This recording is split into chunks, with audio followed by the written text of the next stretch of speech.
1966 সাল, 4/4/69 গণ অভ্যুত্থান 1969 সাল, তারপরে 5 ঐতিহাসিক আগরতলা মামলা 1968, তারপরে 6 1970 সালে সাধারণ নির্বাচন 1970 সাল।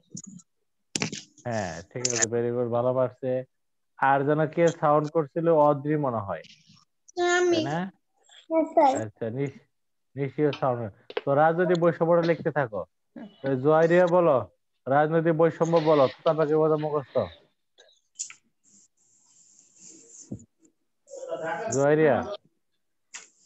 রাজনৈতিক বৈষম্য: করাচিকে রাজধানী করা, গভর্নর জেনারেল পদ, প্রধানমন্ত্রী, মন্ত্রিসভার সদস্য 211 জনের মধ্যে 95 জন এবং 62 জনের মধ্যে 22 জন। একটু এত সংক্ষিপ্ত বললে তো হবে না, এটাকে তো আমি শর্ট সংক্ষিপ্ত মনে রাখার জন্য দিছি। বইয়ের থেকে তো লাইন টু লাইন পড়তে হবে, বুঝতে পারছো? জি আচ্ছা, স্যার। বুঝতে পারছো। হিমা কি লাইন ক্লিয়ার হয়েছে? হিমা আনমিউট করো আর ঐশ্বর্য বলতে থাকো। প্রশাসনিক বৈষম্য। ঐশ্বর্য। একটি নবীন প্রশাসনিক বৈষম্য: একটি নবীন উন্নয়নশীল রাষ্ট্রে সাধারণত সরকারি চাকরিতেই বেশিরভাগ মানুষ যোগ দিতে চায়। এতে রাষ্ট্র কোনো বৈষম্য বা বাধা সৃষ্টি করলে তা মৌলিক অধিকার হরণ ও মানবাধিকার লঙ্ঘন হিসাবে গণ্য হয়। সংবিধানেও প্রত্যেক নাগরিকের নিজ নিজ পেশা গ্রহণের নিশ্চয়তা দেওয়া হয়। প্রশাসনিক ক্ষেত্রে বাঙালির যোগ্যতা থাকা সত্ত্বেও ন্যায্য পদ থেকে বঞ্চিত হতো। পশ্চিম পাকিস্তানিরা নিজেদের লোকদের বেশি ও গুরুত্বপূর্ণ পদে নিয়োগ দিয়ে পাকিস্তানকে নিয়ন্ত্রণ করত। পূর্ব হুম পাকিস্তানের জনসংখ্যা অধিক হওয়া সত্ত্বেও সরকারি পদে বেশিরভাগ ছিল পশ্চিম পাকিস্তানি। গুরুত্বপূর্ণ হুম মন্ত্রণালয় যেমন প্রতিরক্ষা, পররাষ্ট্র মন্ত্রণালয়ে বড় পদে বাঙালিদের নেওয়া হতো না। এক্ষেত্রে হুম পাকিস্তানের প্রথম শ্রেণীর পদে পররাষ্ট্র সরি প্রথম শ্রেণীর পদে মাত্র 23% বাঙালি অফিসার ছিলেন। তাছাড়া কেন্দ্রীয় ব্যাংক, রেলওয়ে কর্পোরেশন সহ সরকার নিয়ন্ত্রিত বিভিন্ন কার্যালয়ে বাঙালিদের নিয়োগে একইভাবে বৈষম্য করা হতো। হুম ঠিক আছে, এরকম করে বলতে হবে।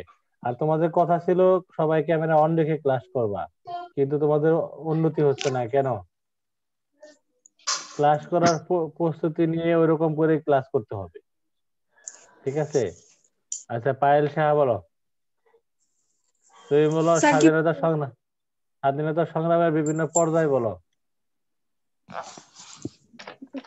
বাংলাদেশ স্বাধীনতা সংগ্রামের গুরুত্বপূর্ণ পর্যায়: রাষ্ট্রভাষা আন্দোলন 1952 সাল, 2 সালের নির্বাচন, 54 সালের নির্বাচন, যুক্তফ্রন্ট গঠন 1953 থেকে 54 সাল, 6 দফা আন্দোলন 1966 সাল, 4 ঐতিহাসিক আগরতলা মামলা 1968, 5 69 গণ অভ্যুত্থান 1969, 6 হুম 1970 সালের সাধারণ নির্বাচন 1970 সাল। হুম ঠিক আছে, ওকে। এই যে বৈষম্যগুলো আমরা আজকে পড়িয়ে শেষ করে ফেলবো। দেখো, আমরা আগেই বলেছি যে আমাদের দেশ এই ব্রিটিশের কবল থেকে রক্ষা পেয়েছি কত সালে আমরা? 1900 1900 কত সালে? 47 সালে। 1947 সালে, ভারত পাকিস্তান সৃষ্টি হওয়ার মাধ্যমে। কিন্তু 1947 সালে ব্রিটিশরা এই দেশ থেকে চলে গেলেও মূলত প্রকৃত অর্থে আমরা স্বাধীনতা পাইনি। আমরা বরং একজন শোষকের হাত থেকে মুক্তি পেয়ে অন্য শোষকের হাতে পড়েছিলাম, বুঝতে পারছো? জি আচ্ছা, স্যার। হ্যাঁ। আগে ব্রিটিশরা শাসন করতো, আর হলো তোমার এই 47 সালের পরে থেকে আমাদেরকে পাকিস্তানরা শোষণ করতে শুরু করে, পশ্চিম পাকিস্তানিরা, তাই না? আচ্ছা, তাহলে এই শোষণের মূল কি ছিল, হলো কি বৈষম্য। তারা আমাদের সাথে কি করতো, নানা রকম বৈষম্য সৃষ্টি করতে। বৈষম্য এইটা আসে, করতে। এইটা কেন আসে? না এসে মাঝে মাঝে ঝামেলা করে। হ্যাঁ, অর্থাৎ আমরা বলতে পারি যে পাকিস্তানিদের সাথে যে আমাদের যে সংঘাত বা স্বাধীনতা বিরোধী যে আমাদের আন্দোলন করতে হলো, এটার মূল কারণ হলো পশ্চিম পাকিস্তানিরা আমাদের সাথে বৈষম্য সৃষ্টি করতো, তাই না? হ্যাঁ, সেই কে কথা বলে, একটু মিউট করো। সেই বৈষম্য আহারে সেই বুঝতে পারতেছি না এটা কেন আসে বারবার। হ্যাঁ, সেই বৈষম্যগুলোর কয়েকটা ক্ষেত্র আমরা ভাগ করছি। কি কি চেঞ্জ করতে হবে আমি সেই বৈষম্যগুলো। অঙ্ক করছি, পড়া হয়ে গেছে। আজকে বাড়ি থাকলে তোমার ওরা দেখবো খাতা বই করে শেষ করে ফেলতাম। আজ বাড়ি আরে থাকতে করাতে কি সকালে কি এরকম তো সকালেও বাড়ি ছিলাম না, দুপুরেও বাড়ি টাইমার মিউট করতে দাও, টাইমার আসতেছি শব্দ করছি, দাঁড়াও একটু অপেক্ষা করো, আমাকে একটু হোস্টও চেঞ্জ করতে হবে। এখান থেকে স্ক্রিন শেয়ারে যেতে পারতেছে না, একটু অপেক্ষা করো। হ্যাঁ, আমি একটু হোস্ট চেঞ্জ করে নেই, হোস্ট চেঞ্জ করে। হ্যাঁ, ও আচ্ছা, হোস্ট তো মনে হয় ওইটা। আমি একটু হোস্ট চেঞ্জ করে নেই, হোস্ট চেঞ্জ না করলে শেয়ার করতে পারবো না। এবার শেয়ার করতে পারবো। যারা এইটা একটু শেয়ার করো তো, ওই যে কি জানি আমি যে শীট দিছি বৈষম্যের, সেটা শেয়ার করো একটু কেউ।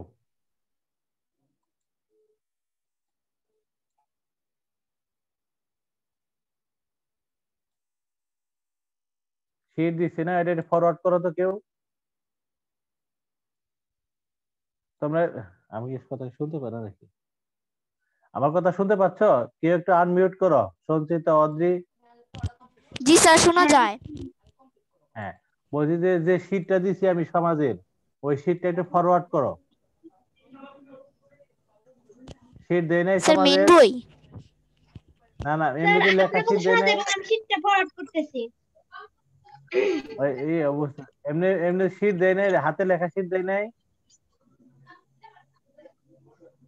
হ্যাঁ স্যার। ওকে, যারা হাতে লেখা শীট তো দেওয়ার কথা।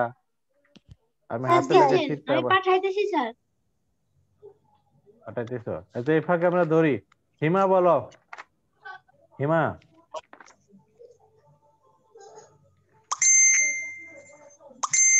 এটা এটা কি পাঠাইছো? শীট। জানি শীট। আচ্ছা ঠিক হ্যাঁ আছে, এটা আগে পরে নাই। কোন গ্রুপে? স্যার, গ্রুপ 2 আর 3 তে। ওকে ঠিক আছে, বাড়াও, অপেক্ষা করো। দাঁড়াও, নিচে যেয়ে নেই একটু। হ্যাঁ, এই তো ঠিক আছে, ঠিক আছে এবার। এটা কি মিহরের ছবি? হ্যাঁ, এই দেখো রাম্মু পোস্ট করছে আজকে। এই যে আমরা প্রশাসনিক বৈষম্য পর্যন্ত পড়ছি, তাই না? আজকে আমরা পড়ব প্রশাসনিক বৈষম্য, পরে এটা হলো সামরিক ক্ষেত্রে বৈষম্য। লেখো, খাতায় লেখো তোমরা। প্রশাসনিক বৈষম্যের পরে কোন বৈষম্য? হ্যাঁ, সামরিক ক্ষেত্রে বৈষম্য।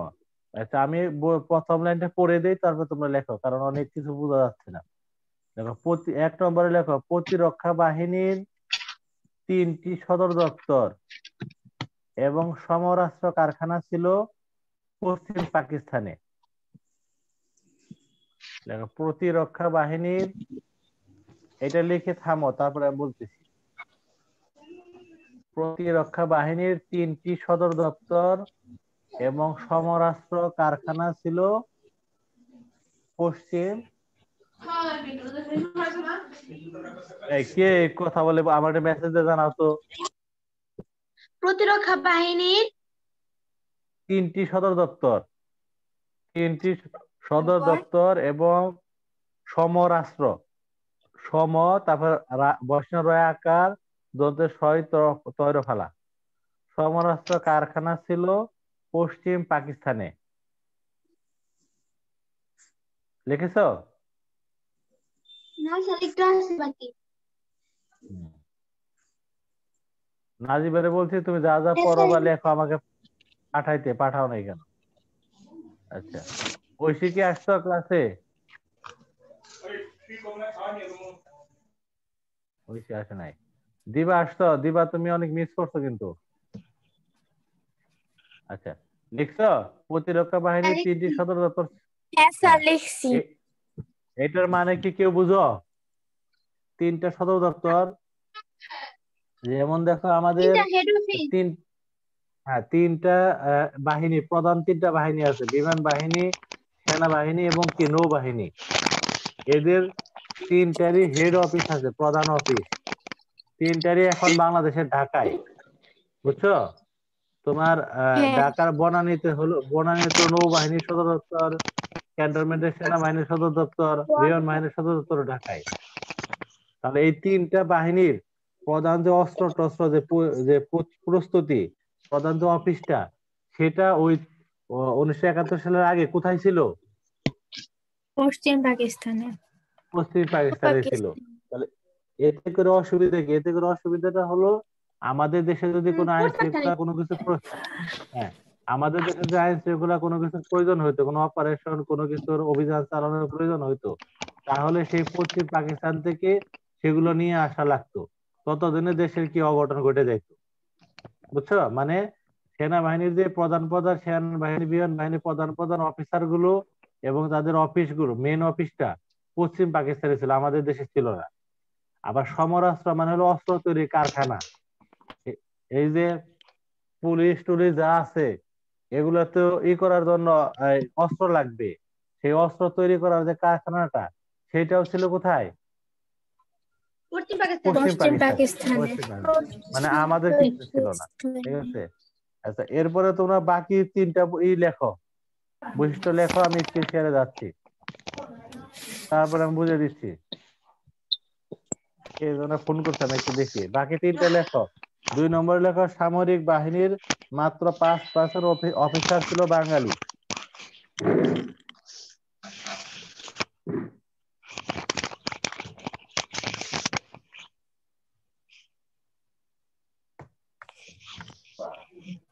দেখো, সামরিক বাহিনীর মাত্র 5% অফিসার ছিল বাঙালি। তারপরে লেখো সেনাবাহিনীতে মাত্র 4% ছিল বাঙালি।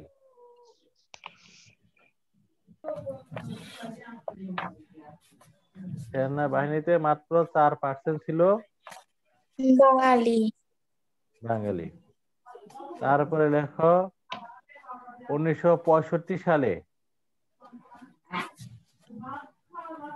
1965 সালে ভারত পাকিস্তান যুদ্ধের সময় পূর্ব পাকিস্তান সম্পূর্ণ অরক্ষিত ছিল।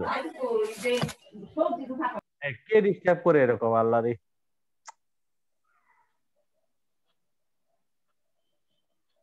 সাইমা, তুমি কি মিউট করছো?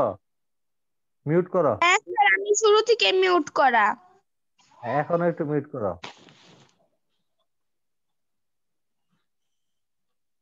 আচ্ছা, তাহলে দেখো 3টা বৈশিষ্ট্য লেখা শেষ হলো, আমাকে বইলো।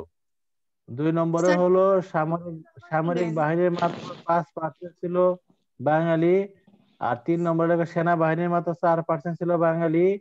আর 1965 সালে ভারত পাকিস্তান যুদ্ধের সময় পূর্ব পাকিস্তান মানে কি বাংলাদেশ সম্পূর্ণ অরক্ষিত ছিল। লেখা শেষ? হ্যাঁ স্যার।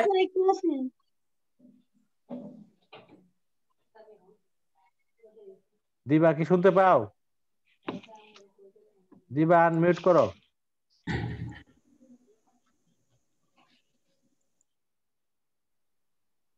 আচ্ছা,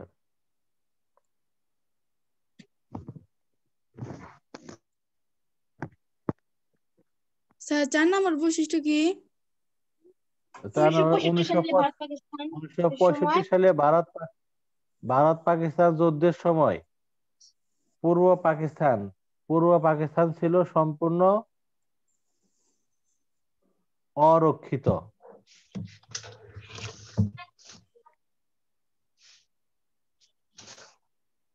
লিখছো? হ্যাঁ স্যার। আচ্ছা, এবার দেখো বুঝো জিনিসটা কি।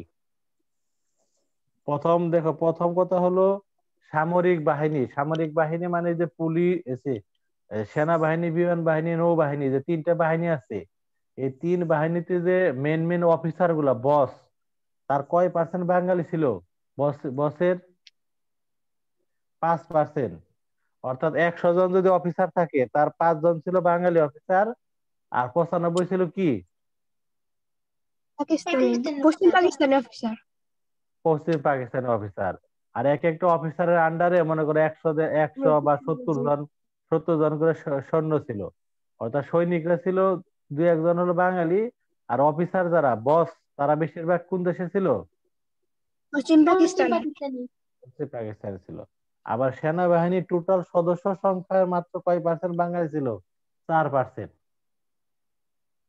বুঝতে পারছো? জি টোটাল, স্যার। হ্যাঁ।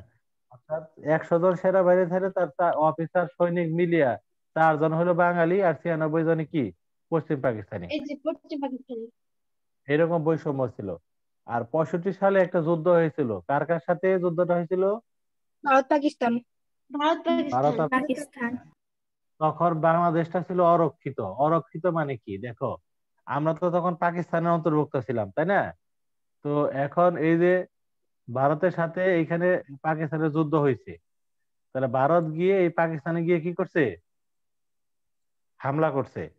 আর পাকিস্তানও ভারতের সাথে কি করছে? এইভাবে হামলা হামলা করছে। করছে, যুদ্ধ করে। কিন্তু এই যে এইখানে আমাদের এই যে এটা যেটা বাংলাদেশ, এই যে লাল কালি, হ্যাঁ, আমি এখানে একটা দিয়ে মার্ক করতেছি, কালো কালিতে মার্ক করি। এই যে এটা যে বাংলাদেশ, এইখানে তো কোনো সেনাবাহিনীও ছিল না, কোনো পুলিশ বাহিনীও ছিল না, বিমান বাহিনীও ছিল না। আর এখানকার তো হেড অফিস তো নেই। তাহলে যখন যে দেশের সাথে যুদ্ধ হয়, তাদের সাথে অনেক হিংসা থাকে, তাই না? হ্যাঁ। তো ভারত আর পাকিস্তান যখন এখানে যুদ্ধ লাগছে, তখন এইটাও তো পাকিস্তান। কারণ ভারত যদি এখানে এসে আমাদের হামলা করত, আমাদের জনগণের উপরে কোনো ক্ষতি করত, তাহলে আমরা ভারতকে থামিয়ে রাখতে পারতাম না। কারণ আমাদের এই বাংলাদেশের এখানে কিন্তু ছিল না, অরক্ষিত ছিল।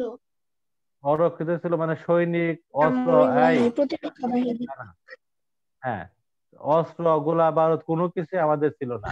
যা কিছু ছিল ওই যে পশ্চিম পাকিস্তান, এইখানে ছিল। তাহলে বিষয়টা বুঝছো কি কিরকম ঝামেলা করছিল? জি স্যার। বুঝো নাই? মনে করো যে হ্যাঁ। আহ, আহ, আমাদের দুই ভাইয়ের সাথে মনে করো ঝগড়া লাগছে। হ্যাঁ, মনে করো যে আহ, মানে এই যে, আর মাঝখানে অন্য জনের সাথে ঝগড়া ঝগড়া লাগছে, তখন কি করবে সে? তো যে কোনো এক ভাইকে মারলেই তো তার এই লাভ, এরকম, তাই না? ঠিক তেমনি ভারত, মনে করো ভারতের সাথে পাকিস্তানের যুদ্ধ লাগছে, তো পাকিস্তান নিজেরা প্রোটেকশন, নিজেদের ভারতকে থেকে রাখারই করছে। কিন্তু এই পাশে পুরো পাকিস্তানে যারা ছিল, তা সেই দেশের জনগণের যে নিরাপত্তা, সেই নিরাপত্তা দেওয়ার জন্য কোনো সৈন্য সামর্থ্য এখানে মোতায়েন করে নাই। তা ভারত যদি আমাদের দেশের জনগণকে কোনো হামলা করতো, কোনো বোমা টোমা ফালাইতো বা কিছু করতো, তাহলে আমাদের এই দেশের মানুষগুলো এমনিতেই মারা যাইতো। তারা নিজেদেরকে রক্ষা করতে পারতো না। তাহলে এটা এটা আমাদেরই না, আমাদের জন্য বিপদ না? এরকম বৈষম্য করতো। বুঝতে পারছো? হ্যাঁ আচ্ছা, স্যার। জি স্যার। এর এরপরে লেখো অর্থনৈতিক বৈষম্য। অর্থনৈতিক বৈষম্যের কি শীট দেওয়া আছে? তাহলে সামরিক বৈষম্যটা বুঝছি আমরা, তাই না? হ্যাঁ স্যার। আচ্ছা, এরপরে আমরা চলে যাচ্ছি অর্থনৈতিক বৈষম্যে। এই লেখো অর্থনৈতিক বৈষম্যের প্রথমে লেখো, সকল বড় বড় সরকারি প্রতিষ্ঠানের সদর দপ্তর ছিল পশ্চিম পাকিস্তানে। সকল, এখানে সকল লেখো, সকল, লেখো, সকল বড় বড় সরকারি প্রতিষ্ঠানের সদর দপ্তর ছিল পশ্চিম পাকিস্তানে। দেখছো? না স্যার।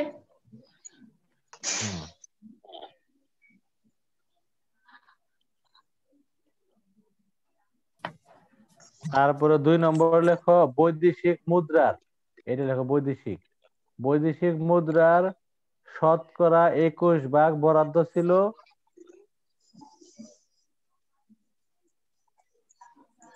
21% বরাদ্দ ছিল আমাদের জন্য।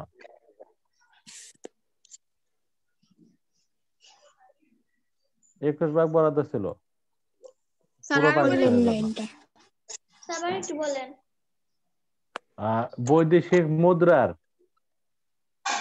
বৈদেশিক মুদ্রার শতকরা 21% বরাদ্দ ছিল 21% বরাদ্দ ছিল পূর্ব পাকিস্তানের জন্য। মাত্র 21% দিত আমাদের, আর বেশিরভাগ টাকা কে নিয়ে নিত? পশ্চিম পাকিস্তান। মানে 100 টাকা ইনকাম করলে তার 21 টাকা এই দেশের, আর তোমার 79 টাকায় কে নিয়ে যেত? পশ্চিম পাকিস্তান নিয়ে যেত। তারপরে 3 নম্বরে লেখো আমদানি করা বৈদেশিক মুদ্রার,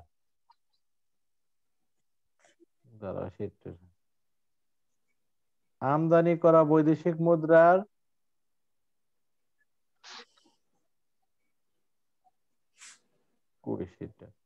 31% বরাদ্দ ছিল।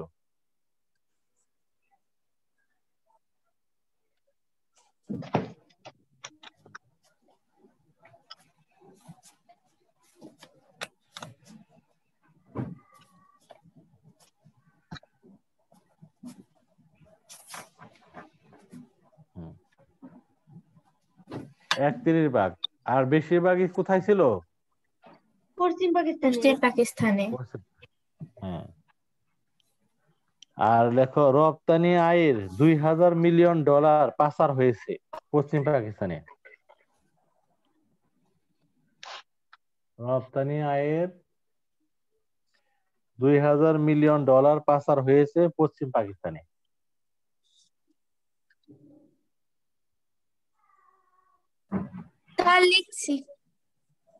হ্যাঁ, লিখলে হাত তুলে হবে। দেখো আমি আবার বলতেছি, সবাই খেয়াল করো। সকল বড় বড় সরকারি প্রতিষ্ঠানের সদর দপ্তর ছিল পশ্চিম পাকিস্তানে, আর বৈদেশিক মুদ্রার শতকরা 21% বরাদ্দ ছিল পূর্ব পাকিস্তানের জন্য। আর আমদানি করা বৈদেশিক মুদ্রার 31% বরাদ্দ ছিল পূর্ব পাকিস্তানের জন্য। আর রপ্তানি আয়ের 2000 মিলিয়ন ডলার পাচার হয়েছে পশ্চিম পাকিস্তানে। এটা লেখা শেষ হলে আমি একটু বুঝিয়ে দিচ্ছি। দেখো এই যে দেখো, যখন যেখানে কোনো বড় প্রতিষ্ঠান থাকে সেইখানে সাধারণত এলাকাটা এমনিতে উন্নত হয়ে যায়। ঠিক তেমনি সরকারি প্রতিষ্ঠানের যে মেন অফিসগুলা, সেই অফিসগুলোর মেন অফিস কোথায় ছিল? পশ্চিম পাকিস্তানে ছিল। আবার 2 নম্বরে হলো আমরা যে বৈদেশিক মুদ্রা অর্জন করতাম, মানে বিদেশ থেকে যে মুদ্রা আমরা আনতাম বিভিন্ন কিছু রপ্তানি করে, সেই মুদ্রার 21 টাকা আমরা ব্যবহার করতাম, আর 79 টাকায় কারা ব্যবহার করতো? পশ্চিম পাকিস্তানিরা। অথচ বৈদেশিক মুদ্রা বেশি উপার্জন করতাম আমরা আমাদের দেশের পণ্য দিয়ে। ওই পাটের তখন খুব দাম ছিল, পাট বিক্রি করে আমরা টাকা উপার্জন করতাম, আর ওরা সেই টাকা নিয়ে নিত। আচ্ছা, আর 3 নম্বরে হলো আমদানি করা বৈদেশিক মুদ্রার 31% বরাদ্দ ছিল আমাদের জন্য, আর বেশিরভাগ ছিল ওদের জন্য। তারপরে সর্বশেষ যেটা দেখো, আমরা যে রপ্তানি করে যে টাকা আয় করছি, সেই টাকা এই দেশে ছিল সেইখান থেকে 2000 মিলিয়ন ডলার। 2000 মিলিয়ন বুঝো তো, 1 মিলিয়ন মানে কয় লক্ষ? 10 লক্ষ।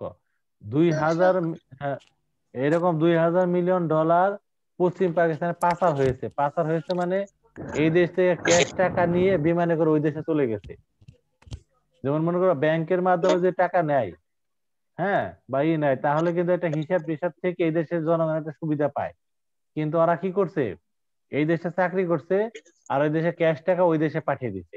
মানে এই দেশ থেকে পাচার করে টাকা ওই দেশে কি নিয়ে নিচ্ছে। তাহলে কি পরিমাণ ঠকাইছে বুঝছো?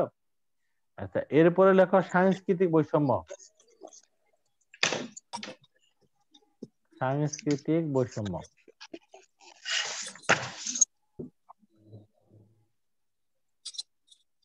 সাংস্কৃতিক বৈষম্যের মধ্যে প্রথমে লেখো 1948 সালে উর্দুকে রাষ্ট্রভাষা চালানোর চেষ্টা। মানে ভাষাটা একটা সংস্কৃতির মধ্যে পড়ে।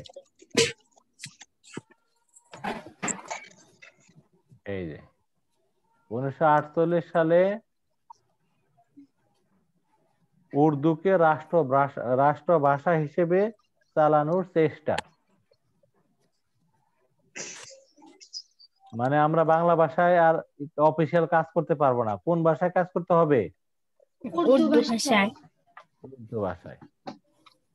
এরকম একটা নিয়ম চালু করতে চাইছিল। তারপর 2 নম্বরে লেখো পূর্ব বাংলার নাম পূর্ব পাকিস্তান করা হয়। সাথে সাথে বুঝিয়ে দিই যে 1947 সালে যখন এই ব্রিটিশরা এই দেশ থেকে চলে গেল, তখন আমরা পাকিস্তানের অংশ থাকলেও আমাদের এই এলাকার নাম ছিল কি? পূর্ব বাংলা। পূর্ব না, পুরো পাকিস্তান ছিল না, পূর্ব বাংলা ছিল এই এলাকার নাম। এই দেশের মানুষ যেহেতু বাংলা ভাষায় কথা বলে, এই কারণে এটার নাম ছিল কি? পূর্ব বাংলা। বাংলা। হ্যাঁ, কিন্তু 1956 সালে এসে পাকিস্তান করলো কি, এই পূর্ব বাংলা নাম চেঞ্জ করে পূর্ব পূর্ব পাকিস্তান নাম বানিয়ে দিছে।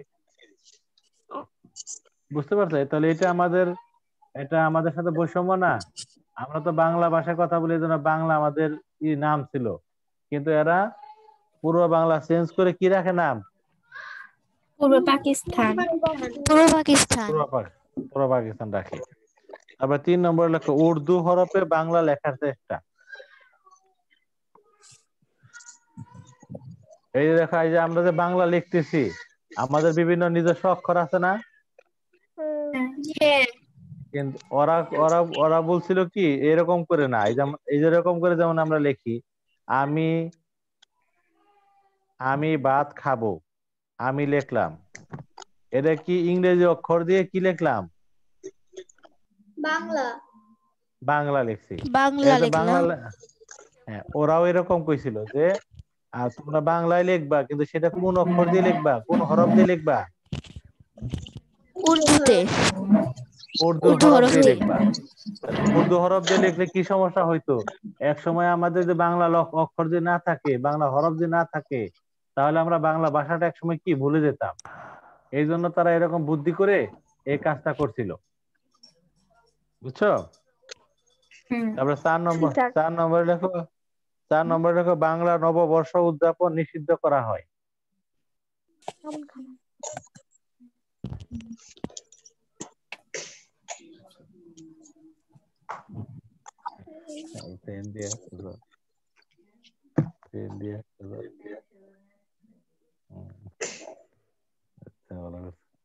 লিখছো? এই যে নববর্ষ কত সুন্দর করে আমরা আয়োজন করি, স্কুলে কত সুন্দর একটা অনুষ্ঠান হয়, সারা দেশব্যাপী একটা আনন্দ উৎসব মুখর পরিবেশ, হিন্দু মুসলিম সবাই কিন্তু এটা পালন করে। হ্যাঁ, ওরা করলো কি যে এই বাংলা নববর্ষ আর পালন করা যাবে না। ঠিক আছে? তারপর 5 নম্বরে লেখো রেডিও টিভিতে রবীন্দ্রসঙ্গীত নিষিদ্ধ করা হয়।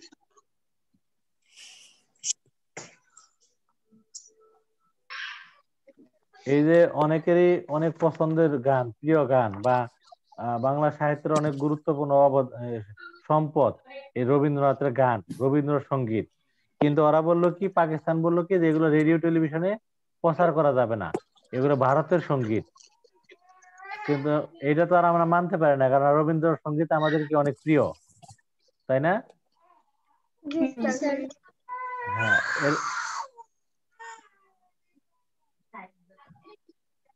এরকম করে বৈষম্য সৃষ্টি করে। তারপরে 6 নম্বরে কি, আয় বা উৎপাদন হয় পূর্ব পাকিস্তানে আর উন্নয়ন হয় পশ্চিম পাকিস্তানে। কি লিখছেন? আয় আয় আয় বা উৎপাদন হয় পূর্ব পাকিস্তানে আর আর উন্নয়ন হয় পশ্চিম পাকিস্তানে।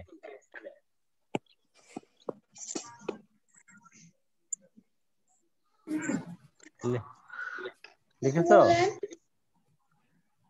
আয় আয় আয় বা উৎপাদন হয় পূর্ব পাকিস্তানে, আর উন্নয়ন হচ্ছে পশ্চিম পাকিস্তানে। মানে আমরা টাকা পয়সা ইনকাম করি, আর সেই টাকা পয়সা দিয়ে উন্নয়ন হয় কোন এলাকায়? পশ্চিম পাকিস্তানে। পশ্চিম পাকিস্তানে, এটাই বলছে।